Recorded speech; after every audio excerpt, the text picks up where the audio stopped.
Bangalore is best known for two things: great weather and terrible traffic. For those who live here or who have visited, have you ever wondered how is it that a city known for being amongst the most innovative places in the world still has not managed to figure out how to deal with traffic jams effectively? It is the sixth slowest city in the world. And it's not just about wasted hours. People have missed trains and flights and even business deals. It has been years. Governments have come and gone, and they've tried a bunch of solutions from expanding roads to public transport. I think it was sometime in September last year when commuters witnessed one of the worst traffic jams ever. People took to Twitter or X to say how a 1.5 kilometer long stretch took them 3 hours to get out of. If you've attended a cricket match at Chinnaswamy Stadium or a music festival in the city, you would know how insane it is to leave. It's complete chaos at the venue. Now, you might think Bangalore is the tech capital of India. How has someone not come up with a tech based solution? But here's the thing, they have. And you'll be surprised to know that actually, one of the key reasons why the traffic troubles of the city never seem to end is because of the focus mostly being on tech driven efforts. Welcome to Daybreak, a business podcast from the Ken. I'm your host Nigdha Sharma, and I don't chase the news cycle. Instead, thrice a week on Mondays, Wednesdays, and Fridays, I will come to you with one business story that is worth understanding and worth your time.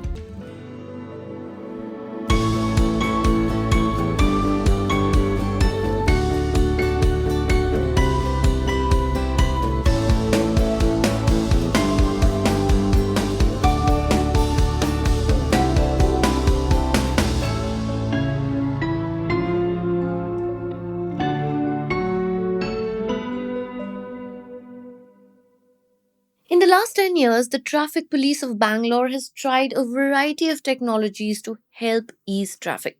They have already tested intelligent signals which monitor area specific traffic, variable messaging systems which give regular updates on congestion, and of course, big data analytics through which traffic is monitored from a control room.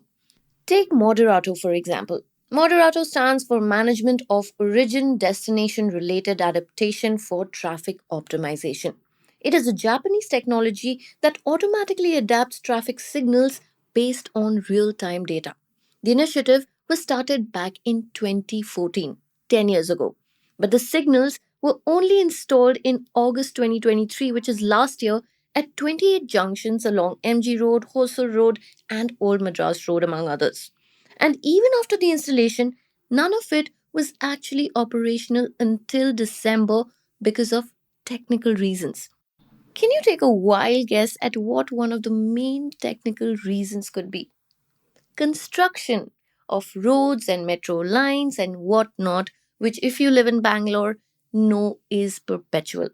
So, even Moderato has repeatedly missed deadlines, and nothing has really managed to help Bangalore traffic police figure out the puzzle so far.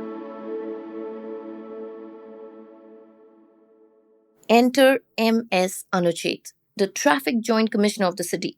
The 40-year-old IPS officer is on a mission to solve the traffic crisis of Bangalore.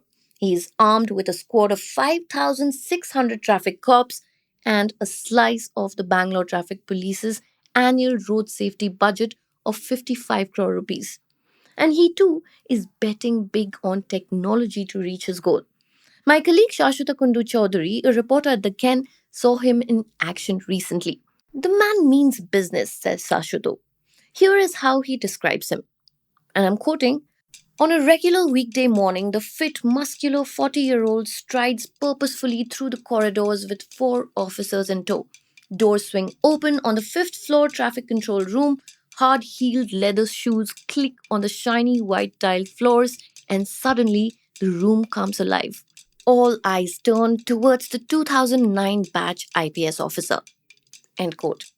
Last month, Anuchet deployed an artificial intelligence backed app called Astram, which stands for Actionable Intelligence for Sustainable Traffic Management. It was developed by Arcadis, which is a Netherlands based design, engineering, and management consulting company. Anuchet explained to the Ken how the new tech taps into data from not only traffic cameras and drones, but also ride hailing apps like Uber and Ola. These companies share the number of cabs or auto rickshaws active on their platforms and origin destination data at any given time. He claimed that it will help the traffic police understand the flow and cascading effects of traffic across the city. 1 crore rupees has already been invested by the traffic department in the Astram project, spread over 2 years. The app has predictive and simulative features that allows the police to anticipate congestion and prepare accordingly. It also streamlines incident reporting and lets on ground staff update the database quickly with specific details and photos. Venkata Subbarao Chunduru, the director of Arcadis IBI Group, told us how during its trial, Astram helped the police understand traffic during cricket matches at the Chinnaswamy Stadium. Apparently, what happens is that during a match, congestion gradually grows, and afterwards, because everyone leaves at the same time, it leads to chaos. Arcadis folks simulated the whole situation for the police and showed them which places will have the most congestion and what kind of interventions will be needed. Anuchet, the traffic commissioner, told us how, on a small scale, the results have been promising. He said that they have identified new congestion areas which were previously unknown to them. And their response time to congestion has also improved, and they can now identify events like accidents even before they are reported. He told us that cops at 50 traffic police stations have also gained insights into the ripple effects of hotspots on nearby traffic. Plus, with the 15-minute congestion alerts to all traffic cops on Telegram, the police can quickly come up with alternative routes to reduce congestion and prevent escalation. But here's the real question. The issue of Bangalore traffic is huge. It is deep rooted. To what extent can this sort of technology really help? Stay tuned to find out. A traffic and transport expert in Bangalore pointed out to the Ken that intelligence signals have been ineffective because of the technology's isolated approach. They said, and I'm quoting, they focus only on local traffic around individual signal intersections and not on the entire corridor. It is only useful during disasters or emergencies, especially for less tech savvy drivers. End quote. They also said that the variable messaging system will become obsolete with the availability of advanced maps. While Arcadis and Anuchet insist that there is hope in tech based solutions like Astram, the heart of the problem of Bangalore traffic is beyond managing traffic signals. To begin with, there are just too many vehicles. Anuchet himself told us that the vehicle population of Bangalore has been growing at 10% annually. According to the Karnataka Transport Department data, Bangalore beat Delhi last year with 2.2 million registered private cars.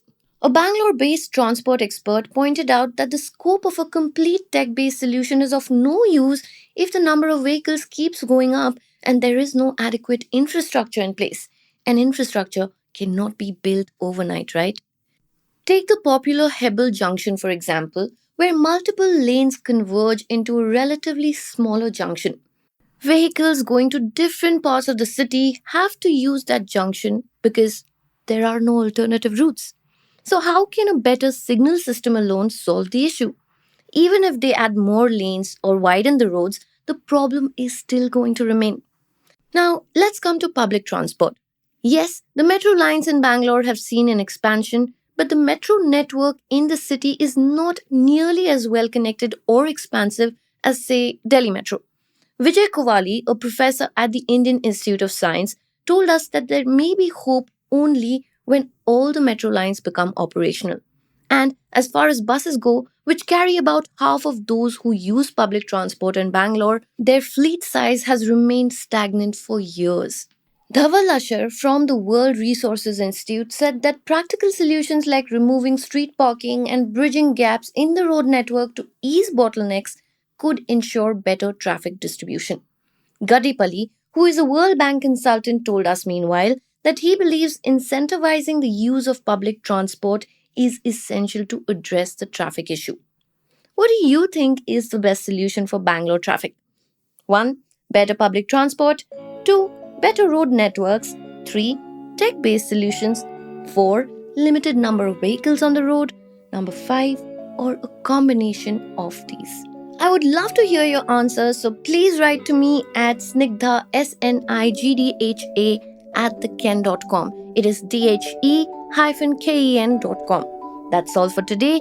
Thank you for listening, and I'll catch you again on Wednesday.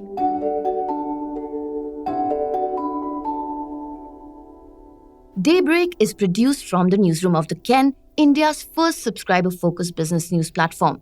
What you're listening to is just a small sample of our subscriber-only offerings. A full subscription unlocks daily long-form feature stories, newsletters, subscriber-only apps, and podcast extras.